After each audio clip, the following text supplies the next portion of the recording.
পাবলিকে কয় যে আপনি এত উগ্র কেন ভাই, এটা আমার সিগনেচার, মানে এটাই আমার বৈশিষ্ট্য, বুঝছাও। বাংলাদেশে জাউরাদের বাম্পার ফলন হয়েছে, তাই আন্দারে কুন্দারে মাইন না দিলে না জাউরাগুলো ঠান্ডা হবে না।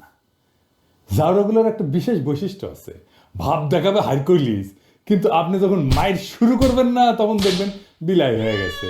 সবাই ভাবিচ্ছে দাদা শুরুতেই এত গরম কে, আপনারা হাউকাও দেখতেছেন না, আইন শৃঙ্খলার অবস্থা খুব খারাপ। বাংলাদেশে সবচেয়ে বেশি ট্রান্সফর্মড হয়েছে পুলিশ, অবিশ্বাস্যভাবে ট্রান্সফর্মড হয়েছে। কোনো প্রাতিষ্ঠানিক সংস্কার ছাড়াই পুলিশের বিশাল পরিবর্তন হয়েছে। কি কি পরিবর্তন হয়েছে আসেন দেখি।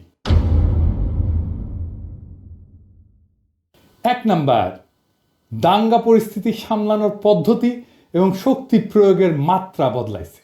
2 নাম্বার, তদন্ত এবং অপরাধ উন্মোচনের দ্রুততা আসছে। 3 নাম্বার, পুলিশের ভেতরে গণমুখী এবং মানবিক চরিত্র উন্মোচিত হইতেছে। 4 নাম্বার, দাঙ্গা পরিস্থিতিতে পুলিশ নিজে মাইর খায় কিন্তু অ্যাগ্রেসিভ হয় না। এই এত পরিবর্তন কোন জিনিসটা দেখে বুঝলাম আপনি জানেন যে পুলিশের বদলটা রিয়াল, এটা ফেক না। এটা আপনি বুঝবেন অ্যাকশনে না, এটা বুঝবেন ইমোশনে। আমি একটা ভিডিও দেখাই, এই ভিডিও আগেও দেখেছেন। একজন অতিরিক্ত বাবাসী আমার বুক ভরা লাথি মারছে, একবার বুক বরাবর, হঠাৎ করে পিছন থেকে লাথি মারা শুরু করে পিছন দিয়ে। আমরা তাদেরকে না মেরে আমরা এমনি বারবার বাধা দিচ্ছি আর কি, হাত দিয়ে ডালার লাঠি দিয়ে আমরা বাধা দিচ্ছি, আপনারা আসেন। হঠাৎ করে লাথি মারছে আমার, এই যে আমি রোজা রাখছি, রোজা ভাঙা যাবে না, এমনি হাসপাতালের জন্য আছে। এই যে পুলিশটারে লাথি মারিছে বামপন্থীরা, আমি শিওর বামপন্থীদের একজন রোজদারকে এইভাবে মারার পরে রাতে গাঞ্জা দিয়া সেলিব্রেট করেছে হারামজাদারা। আপনারা এই পুলিশের কমিটমেন্টটা দেখেন। যে কোনো ডাক্তার বুঝবে যে তীব্র ব্যথা হইতেছে ওর। আমার ভয় হচ্ছে যে ওর লিভার টিভার ফাইটা গেছে কিনা, আল্লাহ না করুক, বা তার অন্ত্রের কোনো রক্তনালী ছিঁড়ে গেছে কিনা। অমিতাভ বচ্চন কিন্তু ঠিক একই রকম একটা ইঞ্জুরিতে পড়েছিল কুলি সিনেমা করতে গিয়া।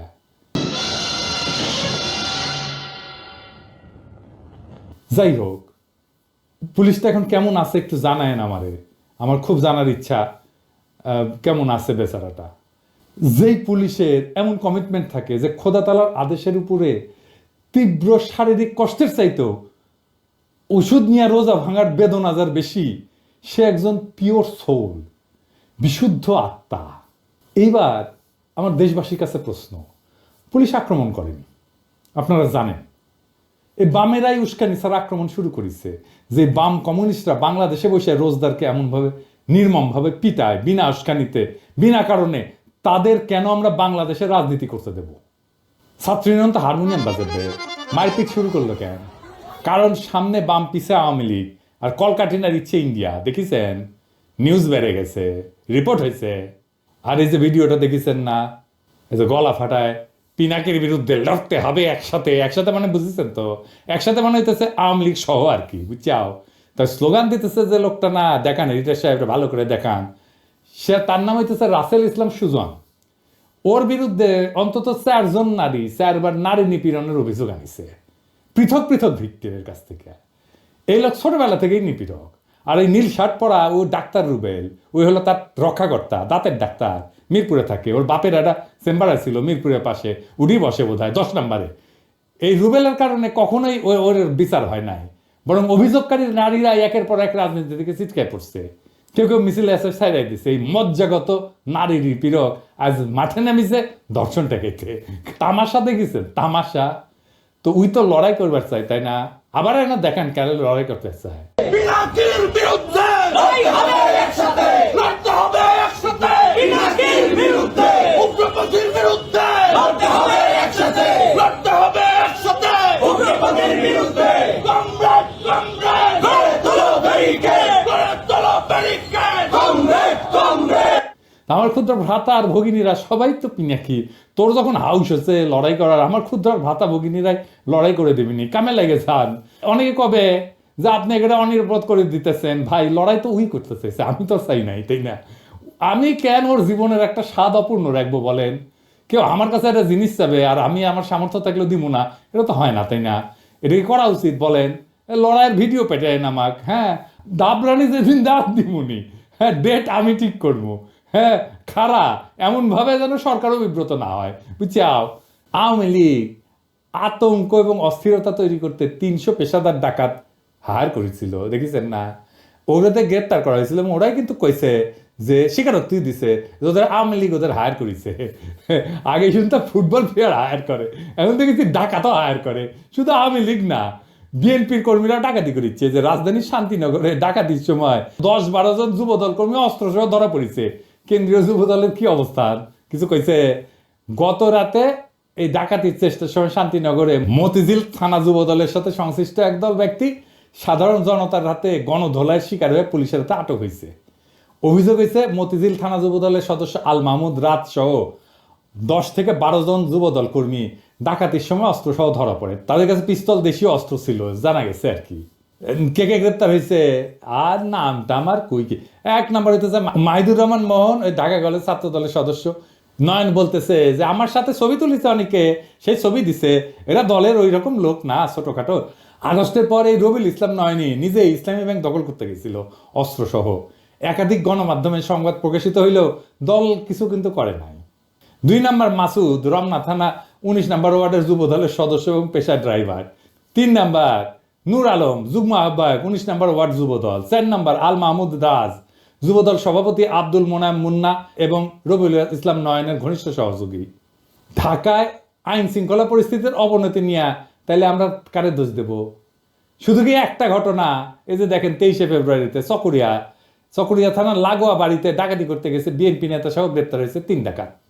হ্যাঁ, বনশ্রীতে ওই যে মনে আছে না যে গুলি করে ডাকাতির কথা, সবাই সে কি হাউ লেগে দিছিল, তাই না? সবচেয়ে বেশি হাউকাউ লেগেছিল বিএনপি। 2 ডাকাতের পরিচয় পাওয়া গেছে, বুঝছাও। এক ডাকাত হইতেছে আওয়ামী লীগের পোস্টেড নেতা, আর আরেক ডাকাত বিএনপির পোস্টেড নেতা, স্থানীয় শ্রমিক দলের দপ্তর সম্পাদক। বিএনপি আর আওয়ামী লীগ মিলমিশ করে করিচ্ছে। আবার দেখেন মিরেশ্বরায় ডাকাতির সময় গণপিটুনিতে নিহত হয়েছে বিএনপির নেতা। আবার দেখেন সিসি ক্যামেরা ভেঙ্গে রাজধানীর বাসাবাড়িতে বিএনপি নেতার নেতৃত্বে ডাকাতি।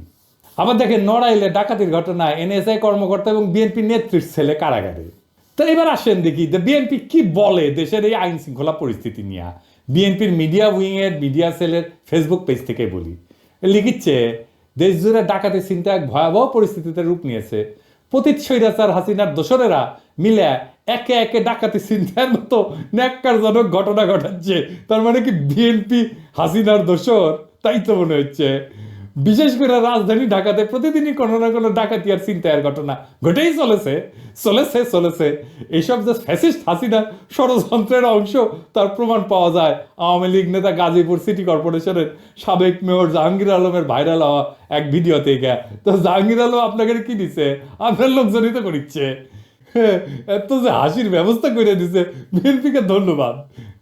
আনন্দের উপলক্ষ পাওয়া দরকার, খালি তো মেজাজই খারাপ থাকে। তো দেখছেন না, আনন্দেরও উপলক্ষ আছে, ভালোই হয়েছে। হাসে নিলাম, কারণ হইতেছে কি এখন তো বিএনপির লোকরা ঝেপে পড়বি আমার উপরে। আমি জামাতের কাফের শাখার আমির, আমাকে জামাত টাকা দেয়। আপনি যেমন আওয়ামী লীগের মধ্যে কোনো অনুশোচনা দেখেন না, তাই না? কোনো অনুশোচনা নেই, এত কিছু করছে। ঠিক একইভাবে বিএনপির মধ্যে কোনো লজ্জা নাই। এই যে এত কিছু হচ্ছে, কোনো লজ্জা নাই। আমরা বলতেছি ভাবতেছি যে আমরা ওদের শত্রুতা করছি। ভাই, নিজের লোক, দলের লোক ডাকাতি করতেছে, ধরা পড়িচ্ছে। আপনাদের তো সুইসাইড করা উচিত রে মিয়া। অনার বলে তো একটা জিনিস আছে। আপনারা যেহেতু দেশের মা বাপ, জিতলেই যেহেতু সবকিছু দেশের মালিকানা পাওয়া যান। দেশ তো জমিদারি আপনাদের, তাই না? জমিদারি কিনে নেন নির্বাচন কইরা। আপনার রাজনৈতিক দল তাই যা খুশি করতে পারেন। আর আমরা তো তেজপাতা। আপনার তো মির্জা ভাই রাজনীতি করাই উচিত না। এই কথাটা তো পুরাই অরাজনৈতিক, উদ্ধত হাসিনা, নমরুদ আর ফেরাউনের কণ্ঠস্বর। দেশটা তো আপনার বাপের না। ভোটে জিতে যা খুশি করার অধিকার আপনার থাকে না। পারলে আমরা ঠেকাবো। জানের ভয়ে তো 28শে অক্টোবর দাঁড়াইতে পারেন নাই, মনে নাই? বল্টনে 16 বছর ফ্যাসিবাদের হয়েছেন, দেশটারে 111 ঠেকাইতে পারেন নাই, এখন হারকিউলিস হয়ে গেছেন। বাপরে, ডরাইছি। হ্যাঁ, আপনার তো দলের কর্মীদের উপরে দরদ নাই। ওদের একটু ডাকাতি করতে দেন। ওদের কি কোনোই অধিকার নাই? একটু জিব্বাটাকে সামাল দেন, সংযত করেন। বিএনপির ভাইরা, মির্জা ভাইরা একটু বলেন, দোহাই তোদের একটুকু চুপ কর, ডাকাতি করিবারে দেয়া আমারে অবসর।